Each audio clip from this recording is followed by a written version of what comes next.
Yo, what's up guys? It's Noah here, and in today's video, we're going to be breaking down the Week 4 Thursday Night Football Showdown slate on Draftkings. For Week 4, we got a Thursday night game between the Lions and the Packers, and we're going to go top to bottom, guys. We're going to talk through the Showdown slate on Draftkings, go through all the playable options, all the guys that I do have interest in. Before we do get started though, breaking down the slate, if you guys do enjoy these DFS videos and if they do help you out, make sure you hit that like button down below. I always appreciate the likes, guys. Hit that subscribe button if you have not yet. And if you guys are new to the channel, if you have never heard of Prize Picks, we are partnered up with Prize Picks, and you guys can actually sign up for Prize Picks, get your first deposit matched up to $100 when you do sign up with my promo code Noah.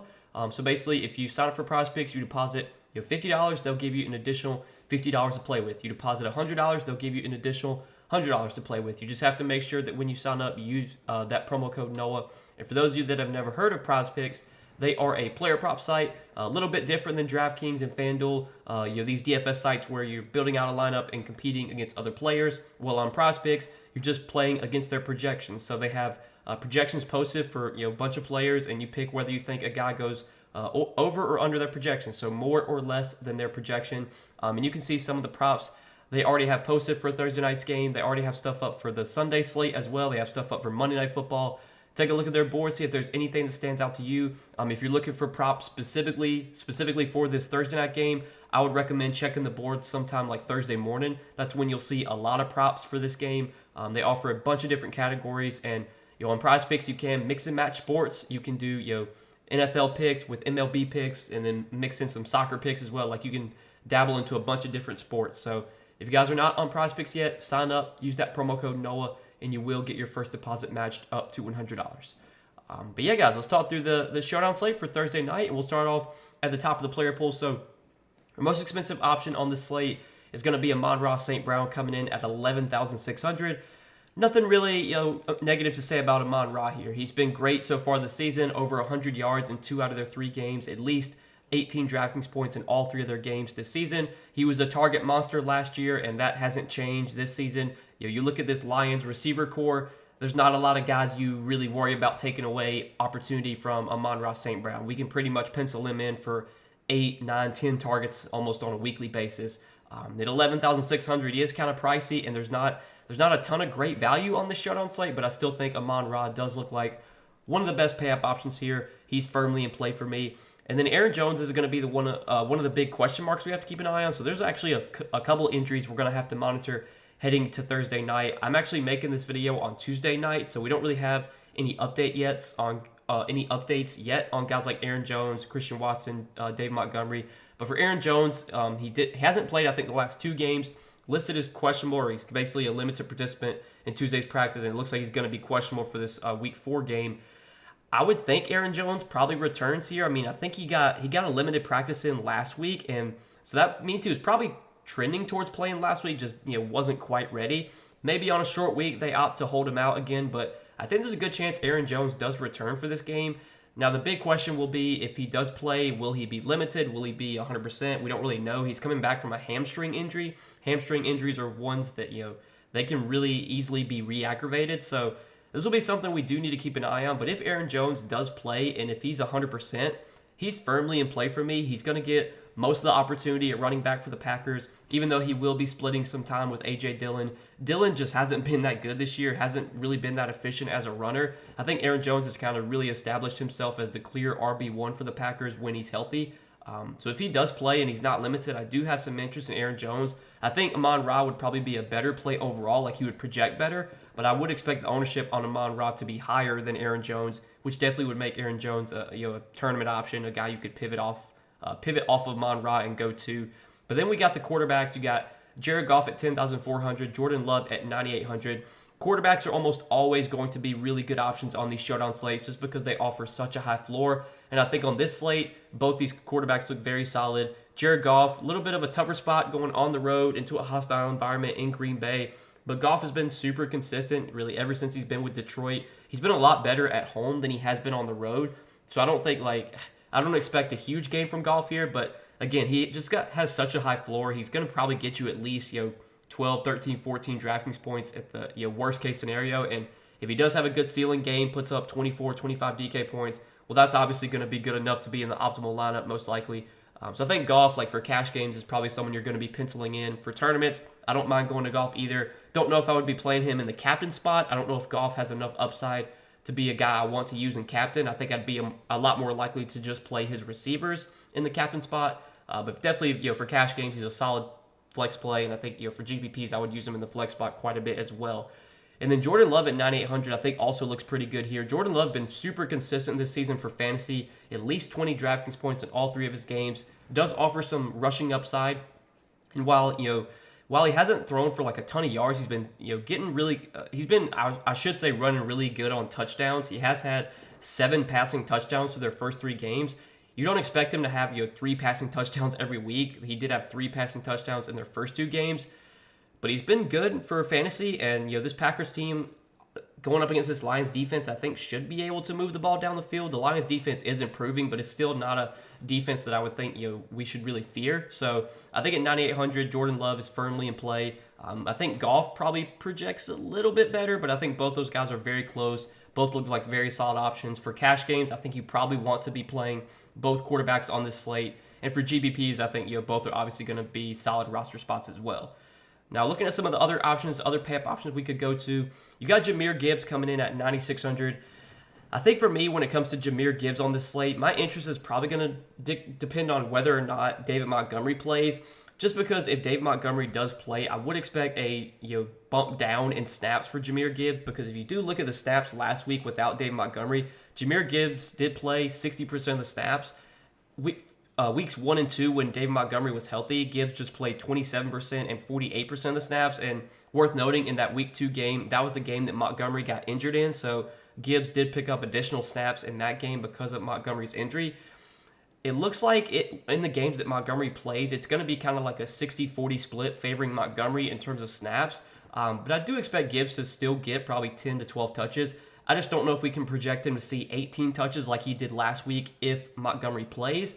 But if Montgomery's out, then I think 16, 17, 18 touches is firmly in the range of outcomes for Gibbs. I mean, he's clearly their best running back, without Montgomery if he's not able to play. At 9,600, you're kind of paying a premium for Gibbs, but we've seen the upside he has. He's an explosive runner. He's a good pass catcher. Only got 2 targets last week, but I would expect most weeks you would see probably like 4 to 5 targets for Gibbs. So I do have interest in Gibbs here if there's no Montgomery. If Montgomery plays, then I think Gibbs is just kind of like a pay-up to be contrarian play. I would expect his ownership to be very low if Montgomery is in. And then you have these Green Bay wide receivers, Romeo Doubs, 8,800, Christian Watson, 8,200. For me, when it comes to these Green Bay wide receivers, a lot of my interest is going to kind of depend on whether or not Christian Watson plays. Watson has yet to play this season, but it looks like he's getting close to a return. I think there's a pretty good chance that if Watson does play this week, he's probably going to be on some sort of pitch count. I don't think he's just going to come out here and play like 80, 90% of the snaps right out of the gate. But if Watson does return, that's just going to be kind of a downgrade for all the other Packers wide receivers. I would still expect a good amount of playing time for Romeo Doubs. I think Doubs has kind of established himself as one of the top wide receivers for Green Bay, but I think his target share would probably take a little bit of a hit if Watson does return. For the $8,800 salary you're having to pay for Romeo Doubs, for me, I mean, he already probably isn't going to project that well at this salary. And especially if Christian Watson's in, it's going to be really tough to pay $8,800 for Doubs. But I would expect that keeps his ownership fairly low. So he's someone you could definitely go to in GBPs, even if Watson does play. And then Watson, if he does play, it's just going to depend on if he's full go or not. If he's on a pitch count, pretty much going to be tough to go there. He would pretty much just be a fade for me. But if Christian Watson comes back and is full go, then I think at 8,200, he's a solid pay-up option. I mean, he would probably be my favorite of all the Green Bay wide receivers if he's fully healthy. But again, on Tuesday, when I'm recording this video, we don't really have that news, so we're just going to have to keep an eye on that. But then you got Sam Laporta coming in at 8K, and Laporta's been very solid this year for the Lions through their first 3 games. He's pretty much established himself as their clear number 1 tight end. Week 1 played 83% of the snaps. Week 2 played 82% of the snaps. And last week played 74% of the snaps. He's been out there running routes. He's been getting targets. He's 8K, so he's kind of expensive for a tight end. But we see, for some reason, I don't know why, tight ends always do well on these showdown slates. I think Laporta at this price tag is just kind of like a contrarian play. But he's fine to go to. I mean, clearly the guy has upside, and I think he's going to be a pretty good tight end for fantasy this season. I think he is going to be one of the top targets for Jared Goff behind Amon-Ra St. Brown. So Laporta's fine, but not a standout play by any means. And then you have A.J. Dillon at 7K. Dillon, the last 2 weeks without Aaron Jones, has been pretty bad. Very inefficient as a runner. Only averaged 3.7 yards per carry against Atlanta. Last week against the Saints, only averaged 3 yards per carry. He's been getting little usage in the passing game. It's pretty tough to consider A.J. Dillon a good play here. I mean, I think the only reason I would even consider A.J. Dillon, or the only way I'm going to consider him, is if Aaron Jones is out. If Aaron Jones comes back, then that's pretty much going to take me off of Dillon entirely. So that'll depend on whether or not Jones is in or out. If Jones is out, though, I think Dillon is fine to go to at 7K. He's still going to be the starting running back if there is no Jones. He's still going to play probably 55-60% of the snaps, probably project for at least 13 to 14 touches. And although he has been very inefficient lately, at that type, with that type of volume at that price tag, he would be playable. And then you have Dave Montgomery at 6,800. I'm very interested in Dave Montgomery here if he winds up playing, because we saw the first 2 weeks of the season, or the first 2 games that Montgomery played in when he wasn't hurt, he was getting a lot of volume. He got 21 touches against Kansas City in Week 1, and then in that Seattle game before he got injured, I mean, he had already had 17 touches in that game, and I think he got injured I want to say towards the end of the third quarter, so there's a good chance he would have gotten 20-plus touches in that game as well had he not got injured. I don't know if we can expect 20-plus touches every game from David Montgomery, but it's pretty clear the Lions want to involve him. I mean, I think they gave him like a pretty big contract, and his price tag is very cheap, $6,800. Now, with him being limited in their walkthrough and in their, we'll have to see if he practices on Wednesday, but with there being some potential limits on Montgomery, that would be my one concern, if he would be fully healthy or not. But if we're getting a fully healthy Dave Montgomery at 6,800, yeah, I'm very interested in that. So I definitely like Dave Montgomery here if he does wind up playing. And then you have Luke Musgrave at 6,400. Luke Musgrave has established himself as the number 1 tight end for the Packers. Pretty good pass catcher. Hasn't seen like a ton of opportunity in terms of targets. Only 4 targets Week 1, 3 targets Week 2, but did get up to 8 targets last week. He's been playing a good amount of snaps, 88% of the snaps in Week 2, 86% of the snaps last week. If Christian Watson returns, like I said earlier, I think that's kind of like a slight downgrade for all the Packers pass catchers. But I do still think you're going to see Luke Musgrave play 80+% of the snaps. He's going to be out there running routes. His price tag at $6,400 is much cheaper than some of these other pass catchers we've talked about.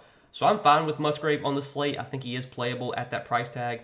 And then you have Josh Reynolds at $6,200, who is coming off a game where he literally did not get targeted. Played I think a good amount of snaps. I mean, he played 54 snaps last week, got 0 targets. Pretty, I would say that was an outlier game for Josh Reynolds. I think Josh Reynolds, I don't think he's the best receiver by any means, but he's going to have a good role with this Lions team. He's going to operate as their wide receiver too, and I would think most weeks he projects to see probably 5 to 6 targets.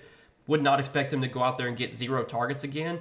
So I'm fine going to Josh Reynolds here at 6,200. Wouldn't really be worried about his game last week. I think that was just kind of like an outlier. Again, with him playing 80% of the snaps on a weekly basis, you would expect him to probably see at least 4 to 5 targets, if not a little bit more than that. So Reynolds is fine at 6,200. Him and Musgrave, I think, are both in play. But definitely, my favorite play in that price range is Dave Montgomery, assuming he's able to play and he's a full go for this game.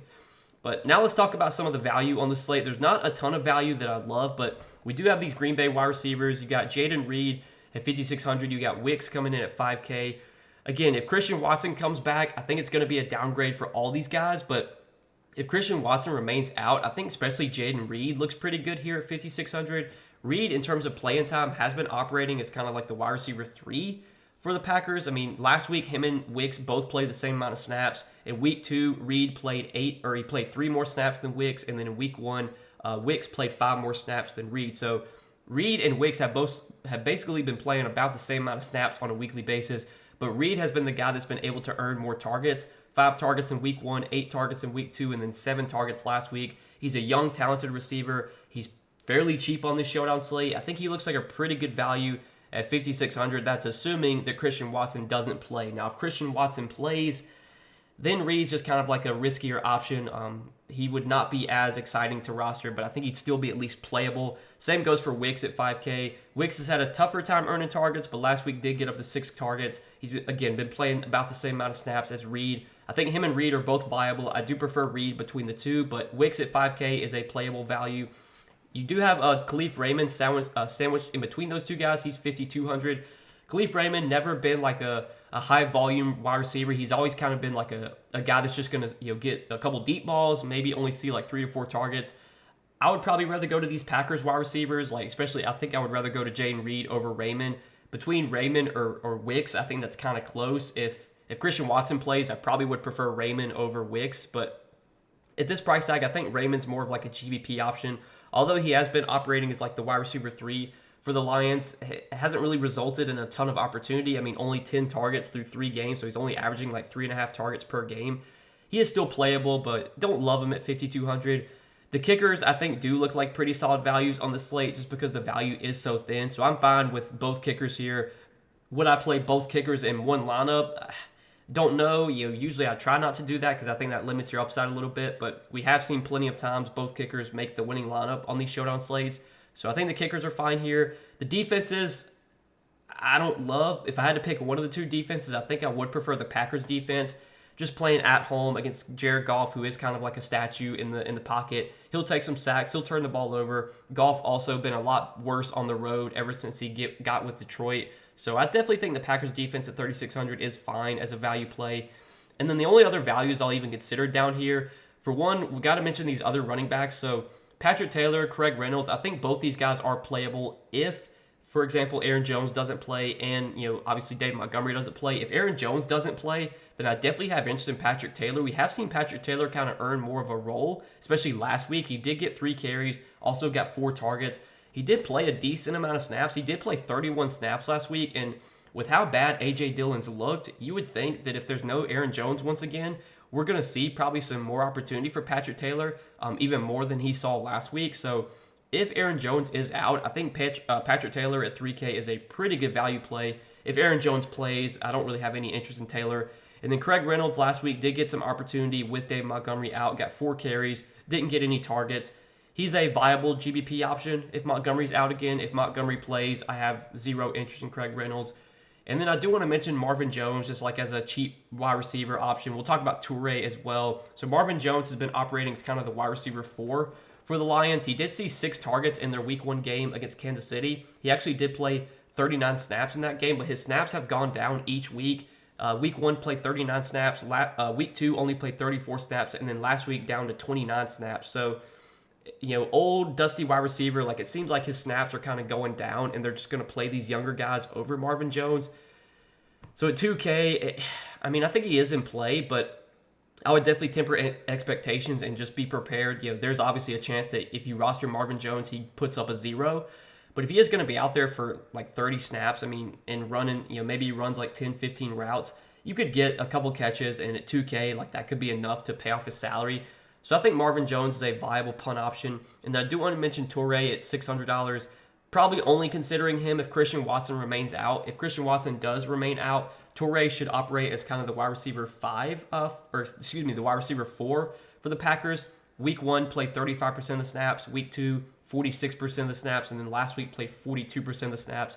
He's been playing a decent amount of snaps. He hasn't really been able to earn a ton of targets, but he's $600. If you get 3 targets at this price tag and he catches like 2 balls for 40 yards or 2 balls for 30 yards and gets you like 5 or 6 Draftkings points, that could be all that you need at this price tag. So as a punt option in GBPs, large field tournaments, I'm fine going to Toure here. Probably, though, would only consider him if Christian Watson's out. If Christian Watson plays, going to probably just pass on Toure there. But that'll pretty much do it. I think we kind of talked about all the playable options. There's a couple guys at $200 that have been getting some playing time, but I don't know if there's anyone down here that I would really consider for my lineups personally. So that'll do it, guys, for this showdown slate. I think we talked about all the playable options. I hope you guys enjoyed this video. As always, appreciate you watching. Make sure you guys hit that like button down below if you did enjoy. Hit that subscribe button if you have not yet. And be sure to go check out PrizePicks, guys. We are partnered up with PrizePicks. You guys can sign up for PrizePicks. You can use my promo code NOAH. When you do sign up, you will get your first deposit matched up to $100 when you sign up for PrizePicks with my promo code. Be sure to check them out if you guys have not yet. But that's all that I got for this slate, guys. Wish you best of luck on this Thursday night slate. Hope you guys all enjoyed this video, and we'll see you guys in the next video. Peace.